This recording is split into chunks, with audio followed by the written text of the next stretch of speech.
On nous met debout pendant que on prend Bibou avec vous et nous allons lire la parole de Dieu que nous joignons dans Matthieu chapitre 17 versets 14 à 21. Matthieu chapitre 17 versets 14 à 21. Matthieu chapitre 17 versets 14 à 21, m'a pris pour vous pendant que vous suivez avec attention. Lorsqu'ils furent arrivés près de la foule, un homme vint se jeter à genoux devant Jésus et dit, « Seigneur, aie pitié de mon fils qui est lunatique et qui souffre cruellement. Il tombe souvent dans le feu et souvent dans l'eau. Je l'ai amené à tes disciples et ils n'ont pas pu le guérir. » Race incrédule et perverse, répondit Jésus. Jusqu'à quand serai-je avec vous? Jusqu'à quand vous supporterai-je? Amenez-le-moi ici. Jésus parla sévèrement au démon qui sortit de lui et l'enfant fut guéri à l'heure même. Alors, les disciples s'approchèrent de Jésus et lui dirent en particulier, « Pourquoi n'avons-nous pu chasser ce démon? C'est à cause de votre incrédulité, leur dit Jésus. Je vous l'ai dit en vérité, si vous aviez de la foi comme un grain de sénévé, vous diriez à cette montagne, transporte-toi d'ici là, et elle se transporterait. Rien ne vous serait impossible. Mais cette sorte de démon ne sort que par la prière et le jeûne, parole du Seigneur. Bon Dieu béni. Merci au capable chita. Donc, pas oublier, thème nous pour l'année, c'est l'année de l'abondance de la grâce. Donc, comment année a relé?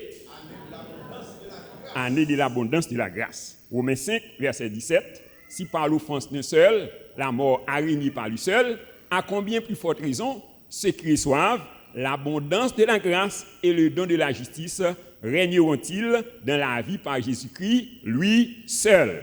Alors, nous avons gagné un sous-thème que nous avons commencé, c'est les obstacles qui pourraient empêcher à la grâce de Dieu d'abonder dans ta vie. Les obstacles qui sont capables d'empêcher la grâce de Dieu d'abonder dans ta vie. À la lumière de la parole de Dieu, nous avons tiré 3 définitions du mot grâce. Donc, premièrement, nous avons dit la grâce, c'est la faveur non méritée de Dieu, selon Éphésiens 2, versets 8 et 9.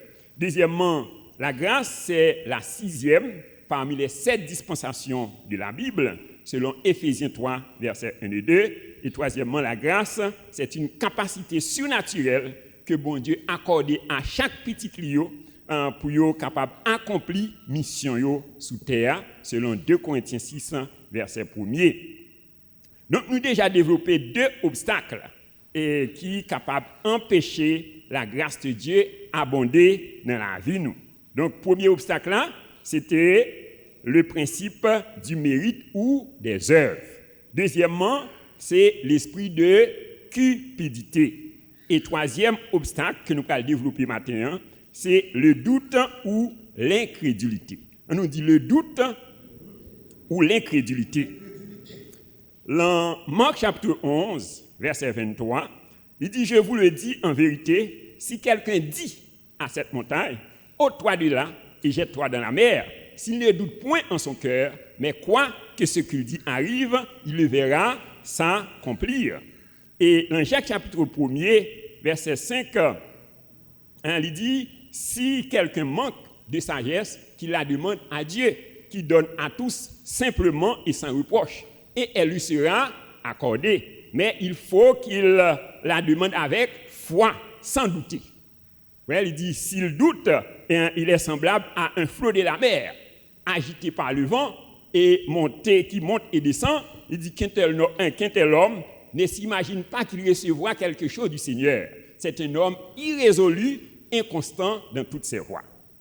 Ouais, il dit, il faut le demander avec foi, sans douter. Et dans Marc chapitre 9, verset 23 et verset 24, Jésus lui dit, si tu peux, tout est possible à celui qui croit. Aussitôt le père de l'enfant s'écria, « Je crois, viens au secours de mon incrédulité. » Donc, nous c'est une exclamation que Jésus-Christ fait dans verset 23. Il dit, « Si tu peux. » Alors ça, c'est à la suite de demande que un monsieur t'a fait à Jésus. Alors, il y a un petit qui possédé par un démon. Et puis, monsieur t'a mené petit là et disciple Jésus, le moment ça Jésus était absent, voilà que disciple yo étaient dans l'incapacité pour libérer Timounza des démons ça. Et puis lorsque Jésus venu et monsieur ça a mené Timoun by Jésus et il dit Jésus, moi mené petit moyen by disciple et petit ça il possédé par un démon et voilà que disciple dans l'incapacité pour libérer. Et il dit Jésus, si tu peux, fais quelque chose, si tu es capable. Et Jésus t'a saisi, il dit si tu peux, tout est possible à celui qui croit. Aussitôt, le père de l'enfant s'écria, je crois, viens au secours de mon incrédulité. Il dit, je crois, viens au secours de mon incrédulité. Donc, qui ça nous est, le passage là? Nous est la cohabitation de la foi et de l'incrédulité. Il dit, je crois, mais viens au secours de mon incrédulité. C'est-à-dire, nous est la foi et nous est incrédulité ensemble. C'est-à-dire, c'est deux bagages ça, habiter ensemble. Alors c'est ça. La foi et l'incrédulité, ils sont capables de comparer à deux cordes de même capacité, capturer une à gauche, une à droite. Alors c'est ça. La foi et l'incrédulité, ils sont capables de comparer avec deux cordes, capturer une à droite, une à gauche. Dans Luc chapitre 10, verset 41, le Seigneur lui répondit, Marthe, Marthe, tu t'inquiètes et tu t'agites pour beaucoup de choses. Tu t'inquiètes et tu t'agites. Alors c'est ça, l'incrédulité, elle a dit ou pas stable.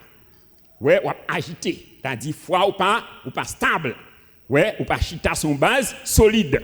Alors un incrédule est celui qui a la foi dans le cœur, mais qui se laisse influencer par des forces extérieures en l'empêchant d'exercer sa foi. Un incrédule, sont gens qui ont la foi, mais qui est influencé par les choses extérieures, ou bien par la chair, ou bien par les cinq sens. Dans Marc chapitre 14, versets 22 à 32, donc la Bible parle nous de l'histoire de Pierre, qui te recevoir l'ordre pour te marcher sur l'eau. Pendant que monsieur a traversé la mer là, la Bible dit nous que il y a une tempête qui t'est levée sous la mer là, et voilà que pendant que la tempête a soufflé, il y a gagné un monde qui a venu. Alors Jésus était absent, et donc il y a un monde qui a marché sous l'eau à venir. Alors c'est la première fois où il a assisté à une telle situation, et il dit c'est un fantôme, donc alors lorsque Jésus-Christ a prié, il dit c'est moi, n'ayez pas peur. Rassurez-vous, c'est moi, n'ayez pas peur. Et puis Pierre qui tendait, c'est Jésus. Il dit Jésus, si c'est vous-même, ordonne que j'aille vers toi. Et même côté Jésus-Christ dit Pierre, où m'êtes venu? Jésus prend ordonnance là, il dit où m'êtes venu? Et puis Pierre commence à marcher sous l'eau. À rencontrer Jésus. Et la Bible dit nous que pendant que Pierre marchait, maintenant Dieu est sorti sous Jésus. Il a regardé la mer, il a regardé le vent. Même côté et Pierre commençait à plonger. Alors c'est ça l'incrédulité. Donc c'est lorsque ou pas stable. Donc alors dans Marc chapitre 17, verset 14 à 17 là, donc nous la Bible explique nous. Et il dit lorsqu'ils furent arrivés près de la foule, un homme vint se jeter à genoux devant Jésus. Il dit Seigneur, aie pitié de mon fils qui est lunatique et qui souffre cruellement. Il tombe souvent dans le feu et souvent dans l'eau. Il dit, je l'ai amené à tes disciples et ils n'ont pas pu le guérir. Race incrédule et perverse, répondit Jésus, jusqu'à quand serai-je avec vous? Jusqu'à quand vous supporterai-je? Amenez-le-moi. Jésus parla sévèrement au démon qui sortit de lui et l'enfant fut guéri à l'heure même. Alors, dans le verset 17 là, Jésus-Christ a adressé avec les disciples, avec disciples. Ouais, Jésus a adressé avec disciples en qui était déjà recevoir mandat Jésus pour chasser les démons. Et monsieur fait expérience déjà.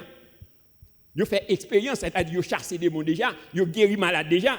Donc nous l'ordre que Jésus-Christ est en bas, dans Luc chapitre 9, verset 1er, il dit Jésus ayant assemblé les 12 leur donna force et pouvoir sur tous les démons avec la puissance de guérir les malades. Ouais, il dit il a au pouvoir sur tout démon.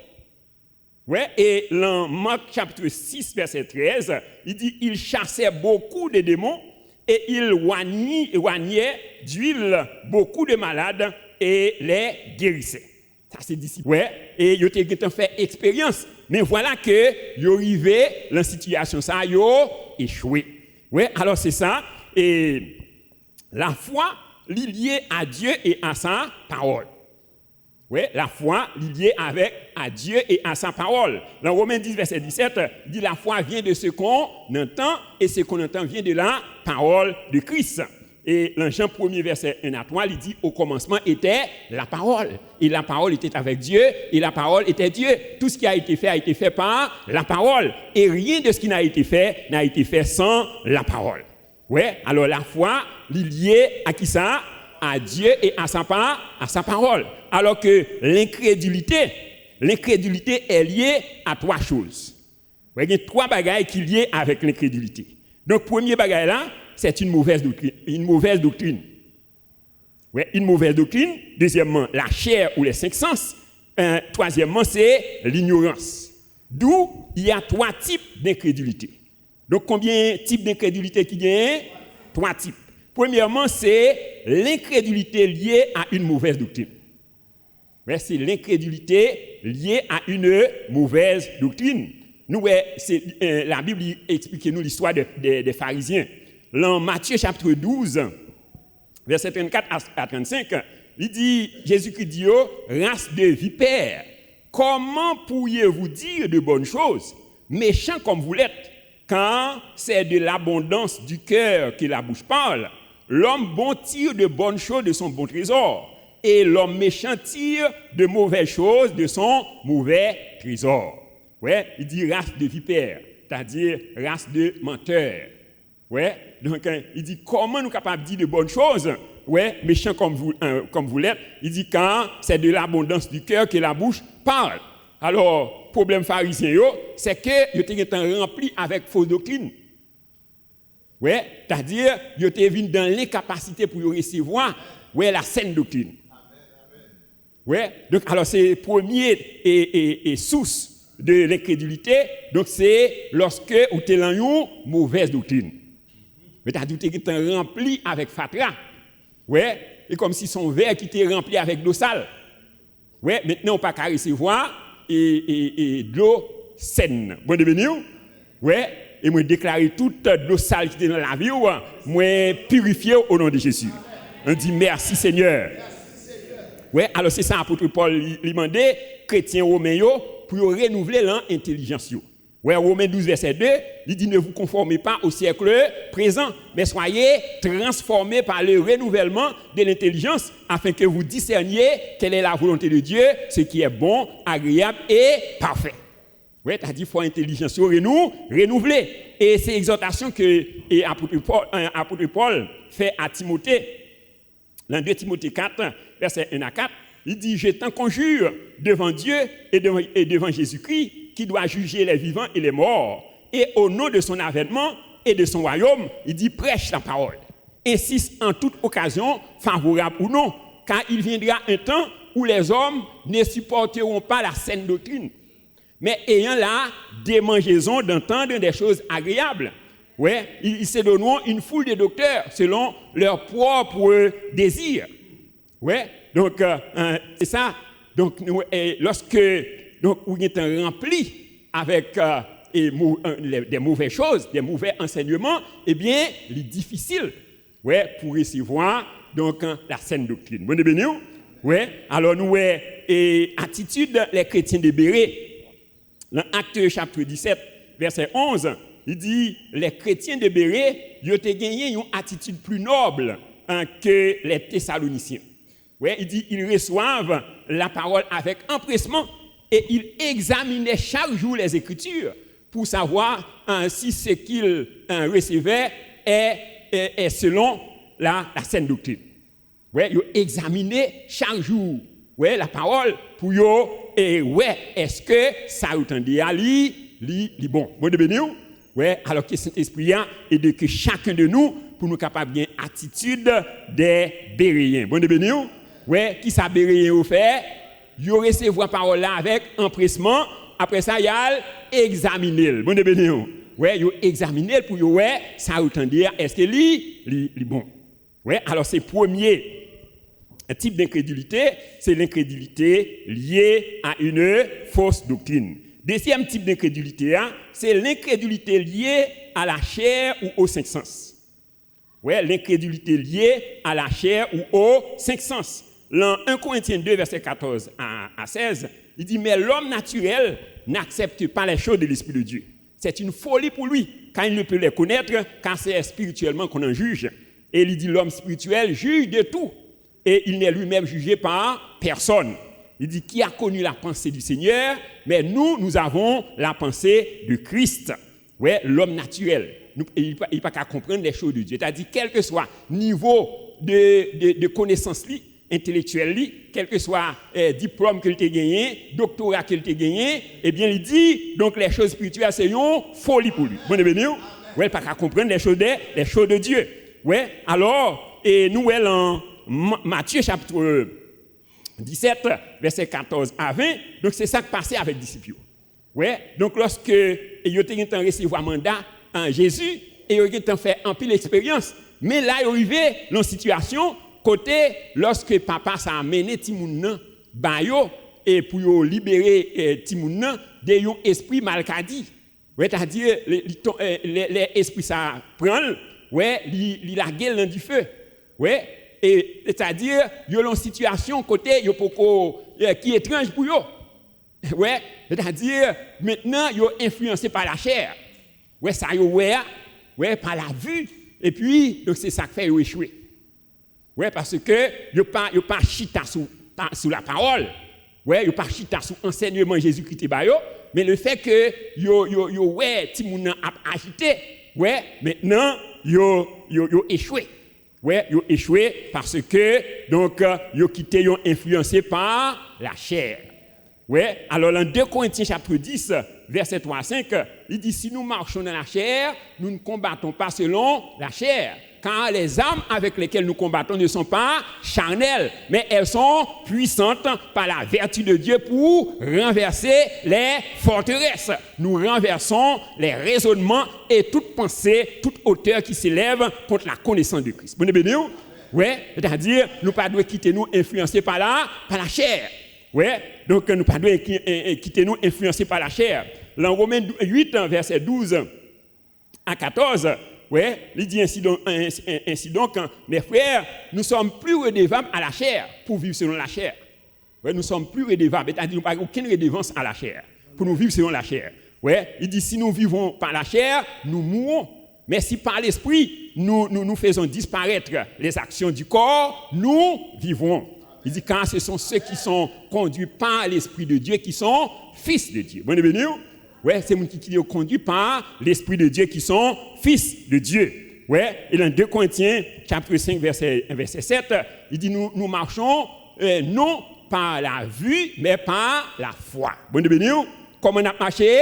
Par la foi et non par la vue. C'est-à-dire, c'est pas ça que nous, ça que nous tendez. Ouais. Donc, c'est-à-dire, nous ne pouvons pas quitter nous influencés par la chair. Alors, la chair, c'est les cinq sens. Ouais, c'est ça que nous, ça que nous tendez. Ouais, ça qui nous comprend l'intelligence naturelle nous. Ouais, et il dit si nous marchons par la chair, donc qui ça l'a mené nous vers la mort. L'affection de la chair c'est la mort, mais l'affection de l'esprit c'est la vie et la paix. Ouais, c'est-à-dire nous devons quitter nous influencés par l'esprit de Dieu. Ouais, alors la foi donc c'est un esprit. C'est un esprit. Ouais, il dit en Hébreu, chapitre 11, verset 1er, il dit, oh, la foi est une... la foi, il dit, et la foi est une ferme assurance des choses qu'on espère et une démonstration de celles qu'on ne voit pas. Ouais, c'est-à-dire, la foi pas marcher avec la vue. Ouais, c'est une démonstration de celles qu'on ne voit pas. C'est-à-dire, même le parole bagaille là, mes yeux foi où, qui en well. Bon, bienvenue. Ouais, que cet esprit a oui, yeux la foi au matin au nom de Jésus. Ouais, et il dit dans le verset 6 là, il dit, oh, sans la foi, il est impossible de lui être agréable. Il faut que celui qui s'approche de Dieu croit que Dieu existe et qu'il est le rémunérateur de celui qui le cherche. Ouais, dans Jean 11, verset 40, il dit, si tu crois, tu verras la gloire de Dieu. Bon, bienvenue.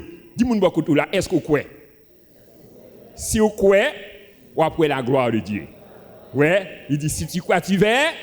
Si tu ne crois pas, tu ne verras pas. Bon, bienvenue. Ouais, il a dit, pour faut que croire. Et la foi, pas marcher avec la vue. Bon, bienvenue. Ouais, il dit, la foi est une ferme assurance des choses qu'on espère et une démonstration de celles qu'on ne voit pas.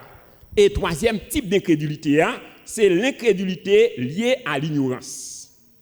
Ouais, l'incrédulité liée à l'ignorance.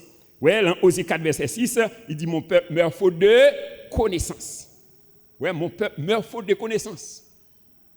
Ouais, c'est-à-dire, lorsqu'on ignorant, eh bien, qui ça l'amène vers la mort. Ouais, et ça fait dans 2 Pierre 1, premier verset 3, il dit, sa divine puissance nous donne tout ce qui contribue à la vie et à la piété au moyen de la connaissance. Ouais, sa divine puissance nous donne tout ce qui contribue à la vie et à la piété. C'est-à-dire, tout ça que nous avons besoin, ouais, pour nous vivre sous terre et dans le ciel là, donc qui est capable de nous, c'est au moyen de la connaissance. Connaissance de qui est-ce? Connaissance de Jésus-Christ. Connaissance de la parole. Jésus est la parole. Il dit, vous connaîtrez la vérité et la vérité vous affranchira. Bonne bienvenue. Quelle vérité a affranchi au matin au nom de Jésus? Ouais, t'as dit c'est parole là capable de libérer. T'as dit quelle soit chaîne qui marre, donc la parole de Dieu est capable de libérer. Ouais, dans Jean 15 verset 7, il dit si vous demeurez en moi et que mes paroles demeurent en vous, demandez ce que vous voudrez et cela vous sera accordé. Ouais, si vous demeurez en moi et que mes paroles demeurent en vous. Ouais, il dit quel que soit sort non, ou ma ban, ou venir. Ouais, dans 2 Pierre 3 verset 18, il dit croissez dans la grâce et dans la connaissance du Seigneur Jésus-Christ. Ouais, croissez, c'est-à-dire grandir dans la connaissance de Jésus. On nous dit Seigneur, moi décidé pour me grandir dans la connaissance parole à travers Jésus-Christ. Acclamons le Saint-Esprit de Dieu. Il mérite gloire, il mérite honneur, il mérite louange, il mérite adoration. Alors nous avons 3 types d'incrédulité. L'incrédulité liée à une mauvaise doctrine, à une fausse doctrine, l'incrédulité liée à la chair ou aux 5 sens, et l'incrédulité liée à l'ignorance. Alors la question c'est, comment peut-il enlever ou chasser l'incrédulité dans le cœur? Est-ce que nous avons comme ça? Donc comment nous sommes capables d'enlever ou bien chasser l'incrédulité dans le cœur? Donc dans les 3 cas d'incrédulité, il y a 4 prescriptions qui sont valables. Ouais, dans tous les 3 cas d'incrédulité, il y a combien de prescriptions? 4 prescriptions. Donc la première prescription, c'est la méditation et l'application constante de la parole de Dieu.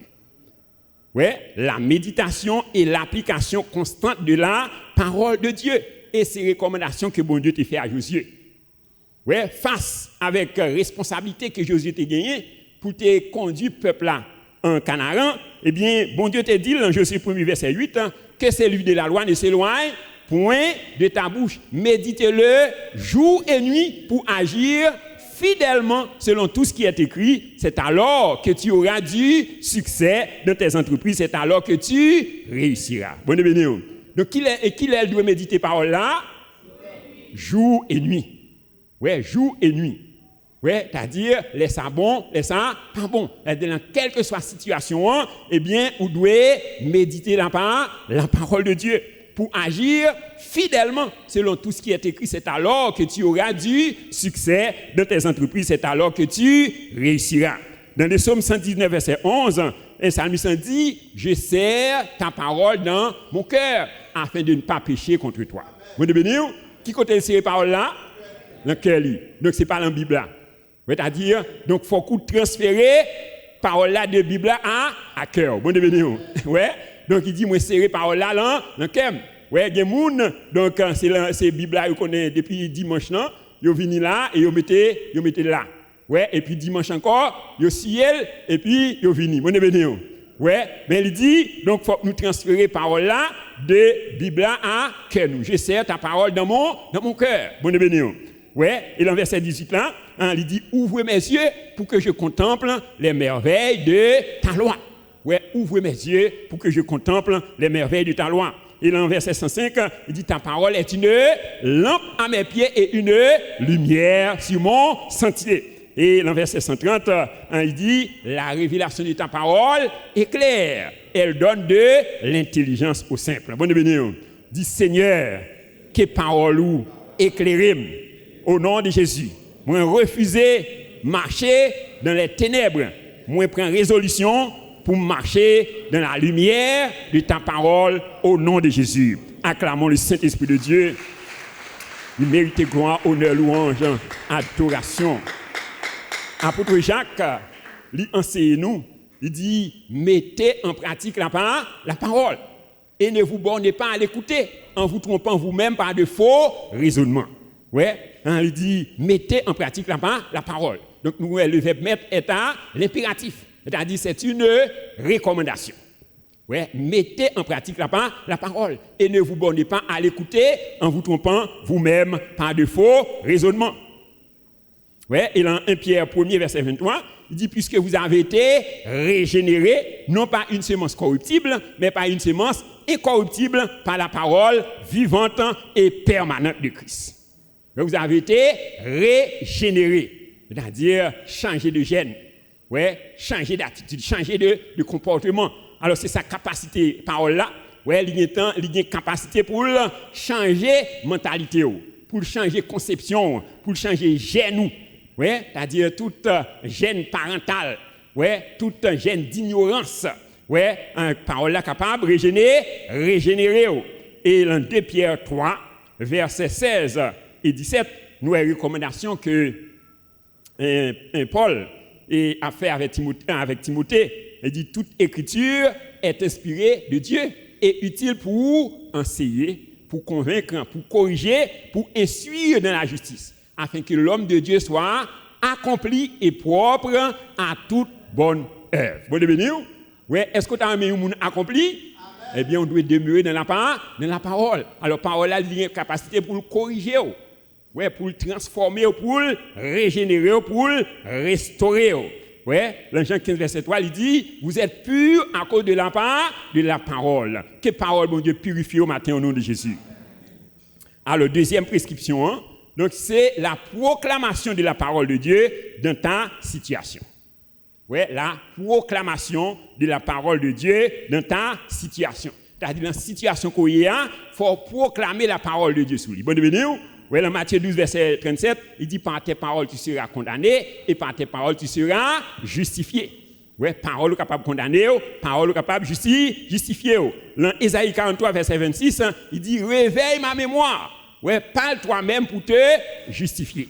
Ouais, c'est bon Dieu qui dit, réveiller mémoire. C'est-à-dire, rappeler ça qu'il dit. Bon Dieu, ouais, réveille ma mémoire. Parle toi-même pour te justifier. Ouais, et c'est ça que nous, ouais, et Ézéchiel qui fait. Dans Ézéchiel 37, verset 1er à 10, donc la Bible parle nous de l'histoire des ossements desséchés. La Bible dit nous que l'Esprit du Seigneur a été reposé sur Ézéchiel. Et l'Esprit du Seigneur te conduit, Ézéchiel, dans une vallée remplie d'ossements. Et il dit, c'est des ossements desséchés. Et la Bible dit nous que lorsque Ézéchiel arrivait dans la vallée, il ouais, c'est vallée remplie d'ossements, ouais, desséchés. Et il dit, les ossements ça yo fort sec. C'est-à-dire, pas gain la vie dans les ossements. Ouais, pas gain espoir. Ouais, et la Bible dit nous que bon Dieu parlait à Ézéchiel. Ouais, il dit Ézéchiel, ces eaux pourront-ils revivre? Ézéchiel répond, il dit Seigneur, tu le sais. Et bon Dieu parlait à Ézéchiel. Il dit Ézéchiel, prophétise sur tes eaux. Bon Dieu béni. Ouais, prophétiser sur Zoyo. Bon Dieu béni. Il a dit prophétiser sur situation là. Bon Dieu béni.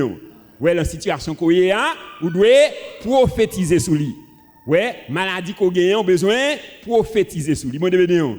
Ouais, il dit prophétise sur ses eaux. Ouais, alors prophétiser, donc c'est déclarer ça qu'on veut. Bon Dieu béni. Ouais, c'est pas ça qu'on ouais. Ouais, qui ça Ézéchiel te ouais? Des ossements desséchés. Mais la Bible dit nous que et bon Dieu dit Ézéchiel prophétise sur ses eaux. Ouais, dit ossements desséchés, écoutez la parole de l'Éternel. Ouais, et Ézéchiel commence à prophétiser. Ouais, et qui ça l'a dit? L'a dit Zoyo rassemblés une à l'autre. Ouais. Donc pendant que Ézéchiel a prophétisé, l'a déclaré, la Bible dit nous que Ézéchiel regardait, lui ouais Zoyo une a rapproché de l'autre. Ouais, il continue à prophétiser et il dit lui ouais, il prend forme des corps. Ouais, il continue à prophétiser, il regarder, lui ouais chair poussée sur eux. Ouais, et il continue à prophétiser, il dit donc lui ouais il prend forme du corps. Ouais, mais il encore sans vie. Ouais, et bon Dieu dit, Ézéchiel continue à prophétiser, dit esprit des 4 vents, ouais, entre dans ses corps. Ouais, et l'esprit de Dieu rentre sous le corps. Bon Dieu béni. Donc, quelle que soit la situation qu'on a traversée, moi déclare que l'esprit de Dieu, donc, lui entrer dans la situation ça pour libérer au nom de Jésus. Ouais, donc il dit l'esprit de Dieu, lui rentrer. Ouais, l'esprit des 4 vents souffle sur ces morts. Bon Dieu béni. Donc, que l'esprit de Dieu souffle sur vous matin au nom de Jésus. Je souffle le Saint-Esprit de Dieu sur vous matin au nom de Jésus. Quelle que soit la situation, donc quand il était mort dans la vie, moi déclarer qu'il est ressuscité au nom de Jésus. On dit merci Seigneur. Merci Seigneur. Et lorsque Ézéchiel regardait, il dit c'est une armée. Ouais, c'est une armée. Ouais. C'est des armées. Alors que qui ça dit ouais, c'est des ossements desséchés. Ouais, a dit quelle que soit la situation que vous avez traversée, vous avez pouvoir pour prophétiser sur lui. Bon Dieu béni. Ouais, vous avez pouvoir pour prophétiser. Ouais, dans Romains 10 verset 9 et 10, il dit si tu confesses de ta bouche le Seigneur et si tu crois dans ton cœur que Dieu l'a ressuscité des morts, tu seras sauvé. Car c'est un croyant du cœur et en confessant de ta bouche qu'on parvient au salut. Bon Dieu béni. Donc comment on est capable d'arriver au salut? C'est en croyant et en confessant. Bon Dieu béni. En croyant et en confessant. Ouais, faut quoi? Faut qu'on confesse, c'est-à-dire faut qu'on déclarer. Ouais, il pas nous parler à Dieu de maladie là. Mais il dit pour parler à maladie. Bon Dieu béni. Parce qu'il a le pouvoir déjà. Bon Dieu béni. Il a le pouvoir. Ouais. Donc, tu as dit, il faut qu'on parle avec la situation. Moi, ouais, parler avec lui. Si quelqu'un dit à cette montagne, ouais, ôte-toi de là et jette-toi dans la mer, s'il ne doute point en son cœur, mais crois que ce qu'il dit arrive, il le verra s'accomplir. Alors, la deuxième prescription qui s'allie, c'est la proclamation de la parole de Dieu dans ta situation. Et troisième prescription, c'est la communion avec le Saint-Esprit. On nous dit la communion avec le Saint-Esprit. Dans 2 Corinthiens 13, verset 13, il dit que la grâce du Seigneur Jésus-Christ, l'amour de Dieu et la communion du Saint-Esprit soient et demeurent dans nos cœurs. Oui, la grâce du Seigneur Jésus-Christ. Donc Jésus-Christ vient avec qui ça? La grâce et l'amour de Dieu. Donc Dieu le Père, il vient avec l'amour. Il dit quand Dieu a tant aimé le monde qu'il a donné son Fils unique. Mais il dit la communion du Saint-Esprit. Bon Dieu béni. Ouais, c'est-à-dire Saint-Esprit a exigé la communion. C'est-à-dire faut communier avec Saint-Esprit. Ouais, c'est-à-dire faut qu'on développer une intimité avec Saint-Esprit. Et c'est ça apôtre Paul a enseigné avec les chrétiens d'Éphèse. Dans Éphésiens chapitre 5, versets 18 et 19, il dit ne vous enivrez pas de vin, c'est de la débauche. Ouais, pas enivrer-nous de vin. C'est-à-dire, c'est toute bagaille capable de distraire nous, il est capable d'empêcher nous d'être en communion avec mon Dieu. Il dit, puis nous enivrer nous de vin. Il dit, mais soyez au contraire remplis du Saint-Esprit. Et comment? Il dit, entraînez-vous par des psaumes, par des hymnes, par des cantiques spirituels, chantant de tout votre cœur les louanges du Seigneur. Ouais, donc c'est comme ça qu'on est capable et rempli avec Saint-Esprit, c'est lorsque vous entretenez. Il dit entretenez-vous par des psaumes, par des hymnes, par des cantiques spirituels, chantant de tout votre cœur les louanges du Seigneur.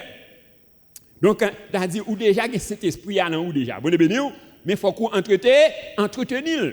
Ouais, même lorsqu'on a une machine ou un véhicule, eh bien, de temps en temps, il faut changer le filtre. Ouais, il faut changer l'huile. Là, bon, ouais, c'est comme ça, il faut entretenir.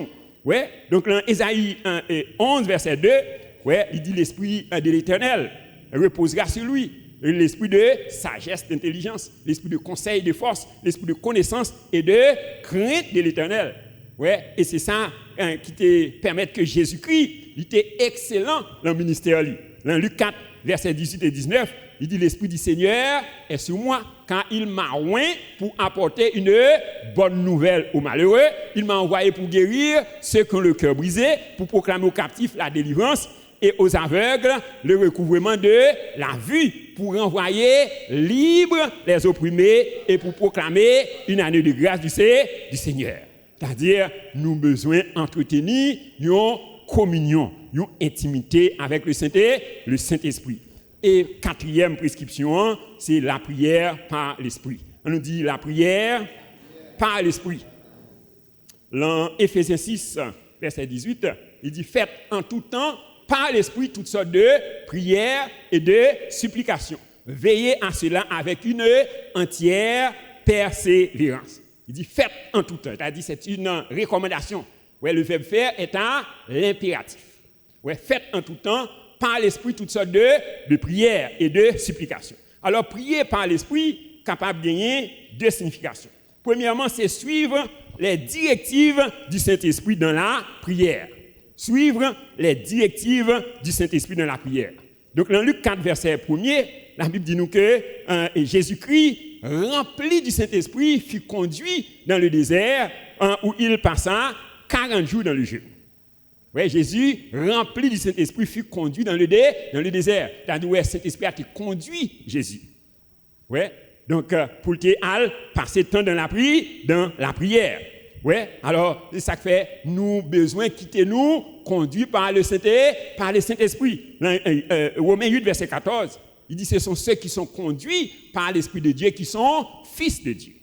Ouais. Alors là, il veut faire différence entre enfants, ouais, c'est-à-dire les mineurs, et les fils. Ouais. Donc, c'est-à-dire les fils, c'est les gens qui quittent conduits par le Saint-Esprit. Alors, les enfants, les mineurs, ils sont conduits par la chair. Ouais, ils quittent conduits par la chair, c'est-à-dire ça vous pensez, ça vous ça vous comprendre, avec intelligence, expérience. Ouais, et c'est ça qui est arrivé avec les disciples. Ouais, le fait que ils ont quitté conduits par la chair, eh bien, ils ont échoué dans l'expérience. Donc, ce n'est pas de capacité qu'ils n'ont pas gagné, parce que bon Dieu, Jésus était déjà baillé, mandat déjà. Ouais, mais nous, ils ont échoué parce que ils ont quitté, ils ont influencé par la chair. Ouais, alors il dit nous, donc nous devons quitter nous, influencés par l'Esprit. Ce sont ceux qui sont conduits par l'Esprit de Dieu, qui sont fils de Dieu. Alors, deuxième signification, prier par l'Esprit, c'est prier en langue. Ouais, prier en langue. Dans 1 Corinthiens chapitre 14, verset 2, il dit, en effet, celui qui parle en langue ne parle pas aux hommes, mais à Dieu, car personne ne le comprend. Et c'est en esprit qu'il dit des mystères. Vous avez bien? Ouais, il dit, celui qui parle en langue ne parle pas aux hommes, mais à Dieu. C'est-à-dire, prier en langue, son ligne directe. Vous avez bien?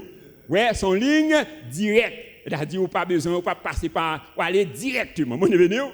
Ouais, il dit, donc celui qui prie en langue, qui parle en langue, ne parle pas aux hommes, mais à Dieu, car personne ne le comprend, et c'est en esprit qu'il dit des mystères. Ouais, et dans 1 Corinthiens 14, verset 4, il dit, celui qui parle en langue s'édifie lui-même. Vous avez bien? Ouais, celui qui parle en langue s'édifie lui-même. Ouais, et dans 1 Corinthiens 14, verset 15, il dit, que faire donc? Alors, c'est conclusion apôtre Paul a fait. Donc, avec problème qui était gagné dans Corinthe concernant lui parler en langue, Ouais, il dit que faire donc? Il dit j'ai prié par l'esprit, mais j'ai prié aussi avec l'intelligence. Je chanterai par l'esprit, mais je chanterai aussi avec l'intelligence. Bon, et ça fait, il dit, il faut nous faire toutes sortes de prières, y compris la prière en langue. Bon, ouais, c'est-à-dire, donc, important, donc, pour parler en langue. Parce que si vous ne pouvez pas parler en langue, vous ne pouvez pas prier en langue. Les ça, nous chrétiens limités. Alors que la Bible dit qu'il faut faire toutes sortes de prières. Et une prière, c'est prière en esprit ou bien prière en langue. Bon, ouais, donc, il dit, nous, dans 1 Corinthiens 14, verset 18, apôtre Paul dit, je rends grâce à Dieu de ce que je parle en langue plus que vous tous. Ouais, il dit, il rend grâce à Dieu parce qu'il parle en langue plus que tout eux-mêmes. Ouais, ils sont tous réunis, il dit, il parle en langue plus que tout, c'est-à-dire, son homme qui est toujours appris en langue. Bon, ouais, tu es toujours appris en langue. Et nous qu'à comprendre, donc, pour qu'il sache qu'il recevoir toute révélation qu'il y a. Ouais, parce que c'est une bagaille, il fait plus. Ouais, il dit, je rends grâce à Dieu de ce que je parle en langue plus que vous tous. C'est-à-dire ici, apôtre Paul, ouais, il dit où? Ouais, mais ça le fait plus. Et donc, qui est-ce qui fait plus exploit parmi les apôtres? C'est apôtre Paul. Mais ça, c'est secret. Bon, ouais, secret qui fait que apôtre Paul fait tout exploit ça, c'est parce que il priait en langue plus que tout. Bon, ouais, dans Romains 8, verset 26 à 27, il dit, de même aussi, l'Esprit nous aide dans notre faiblesse. Il dit, car nous ne savons pas ce qu'il convient de demander dans nos prières, mais l'Esprit lui-même intercède pour nous par des soupirs inexprimables. Bon, c'est-à-dire, lorsqu'on a prié en langue, ouais, donc c'est cet esprit où bail possibilité pour prier dans place. Bon, ouais, à ça fait, il dit, lorsqu'on a prié en langue, c'est comme si on entrait dans le repos. Ouais, c'est-à-dire, ou pas inquiéter encore, comme si ce n'est pas vous qui a prié, mais c'est le Saint-Esprit qui a prié à travers vous-même. Bon, ouais, donc, Isaac il dit dans Zacharie 4, verset 6, ce n'est pas ni par notre force, ni par notre puissance, mais c'est par mon esprit, dit le Seigneur. C'est-à-dire, c'est le Saint-Esprit qui a fait le travail là-dedans. Bon, ouais, alors, dans Éphésiens 3, verset 20, il dit, or, à celui qui peut faire par la puissance qui agit en nous, infiniment au-delà de tout ce que nous demandons ou pensons. Ouais, à celui qui peut faire par la puissance qui agit en nous infiniment au-delà de tout ce que nous demandons ou pensons. En définitive, chers frères et sœurs, nous proclamons l'année 2025, l'année de l'abondance de la grâce. On nous dit l'année de l'abondance de la grâce. Alors la grâce est la faveur non méritée de Dieu. Donc c'est également une capacité surnaturelle que Dieu accorde à chacun de ses enfants afin d'accomplir sa mission sur la terre. Ouais, donc c'est une faveur et c'est en même temps une capacité. Donc cependant, nous sommes capables d'empêcher à la grâce de Dieu d'abonder dans nos vies. Dans Hébreux 12, verset 15b, il dit « Veillez à ce que personne ne se prive de la grâce de Dieu. » Oui, c'est-à-dire qu'il faut faire attention parce que nous avons privé nous de grâce là. Alors, l'un des obstacles majeurs pouvant empêcher à la grâce de Dieu d'abonder dans notre vie, c'est le doute ou l'incrédulité. Bon, oui, le doute ou l'incrédulité. Donc, sont obstacles majeurs qui sont capables d'empêcher à la grâce de Dieu d'abonder dans notre vie. Donc, la foi et l'incrédulité est capable de comparer à deux cordes de même capacité qui t'étirent l'une à gauche et l'autre à droite. La foi est liée à Dieu et à sa parole. Romains 10, verset 17. La foi vient de ce qu'on entend et ce qu'on entend vient de la parole de Christ. Et l'incrédulité est liée à trois choses. Donc, une mauvaise doctrine, la chair ou les cinq sens et l'ignorance. Alors, comment nous sommes capables de chasser l'incrédulité dans le cœur? Alors, dans ces trois cas d'incrédulité, il y a 4 prescriptions qui sont valables. Premièrement, la méditation et l'application constante de la parole de Dieu. Deuxièmement, la proclamation de la parole de Dieu dans ta situation. Et troisièmement, la communion avec le Saint-Esprit. Et quatrièmement, la prière par l'Esprit. Donc, le merveilleux Saint-Esprit, l'Esprit de sagesse et d'intelligence, l'Esprit de conseil et de force, l'Esprit de connaissance et de crainte de l'Éternel. Application et prescriptions ça yo, afin que nous capables de libérer de l'incrédulité pour que la grâce de Dieu capable abonder dans la vie de chacun de nous et que le nom de Jésus capable de glorifier. Acclamons le roi des rois, le Seigneur des seigneurs. Il mérite gloire, il mérite honneur, il mérite louange, il mérite adoration.